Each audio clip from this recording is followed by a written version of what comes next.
Well, Iran's parliament speaker Ali Larijani and Syria's foreign minister Walid al-Mualem have exchanged views over the latest developments in the Arab country. Larijani and Mualem also discussed the ongoing truce in Syria. Both officials stressed that the Syria crisis can only be resolved through political means. Mualem also met with Ali Akbar Velayati, a senior aide to the leader of Iran's Islamic Revolution. The Syrian foreign minister called on opposition groups to distance themselves from terrorists and to help pave the way for political settlement of the conflict. Mualem also urged the opposition not to miss the opportunity for peace at the Astana meeting that is expected to take place in late January. Velayati hailed the liberation of the Syrian city of Aleppo in December as a great victory. Crossing over to Atlanta, joined by Mr. Jim W. Dean, Managing Editor of Veterans Today. Thanks so much for being with us. Well, let's look at the significance, first of all, of this peace that is taking place, this truce that is taking place in Syria, and what it is really going to take to make sure that it holds. Well, as always, it's going to take good intentions on parties involved. And that we've seen very little of in the past. All of the ceasefires we've had so far have been used to rest the opposition, get them resupplied. Some of them, particularly during Aleppo, as soon as the ceasefire was over, they launched very large military assaults on Aleppo to try to break the siege.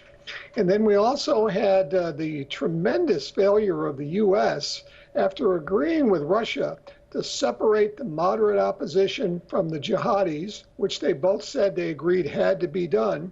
And the U.S. failed miserably at doing it, either because they had no control over the groups, or they really felt that the groups, the moderate opposition, would be less effective in opposing the Assad regime if they were separated.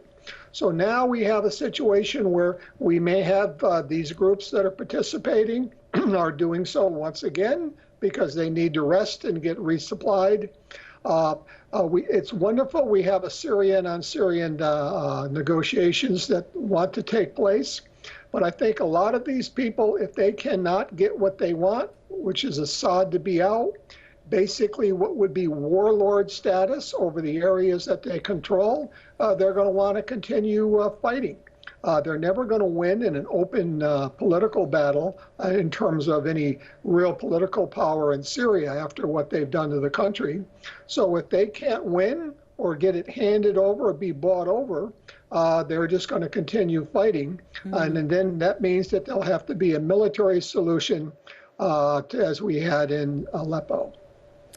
Well, the Syrian foreign minister now is actually calling for opposition groups, those to separate themselves from the terrorists and still to sit down and talk. I want to look at that side of things. Do you think that the Syrian government is being very fair and opening or handing over this olive leaf? Or others, there have been some that have criticized them for actually the government being naive. Tell me your take on how this is going forward so far. It's certainly not naivety. The army has been fighting for a long time, the Syrian army. They've taken huge casualties, which the West has not really reported. And Assad has to be very careful that the army sees him as trying to protect and save their lives. So he's going to want to be very careful that he is holding out peace. They have done a lot of these truces where a lot of the jihadis, particularly the ones in Syria, have been given amnesties. And that's removed thousands of fighters from the battlefield and saved a lot of Syrian casualties. So he's going to want to offer this. But at the end of the day, for those that say no, if we don't get what we want, we're going to continue fighting. And even if we can't hold large territories, we'll do market bombings, we'll do suicide bombings, we'll continue to plague this regime if our demands are not met. And what that basically means, you can't keep pushing these people around from one area to another, because all you're doing is letting them rest and relax and then launch another campaign.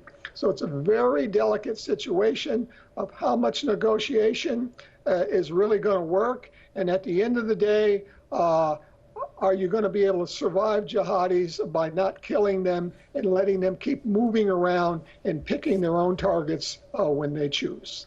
All right, thank you so much for being with us out of Atlanta, Mr. Jim W. Dean, Managing Editor of Veterans Today.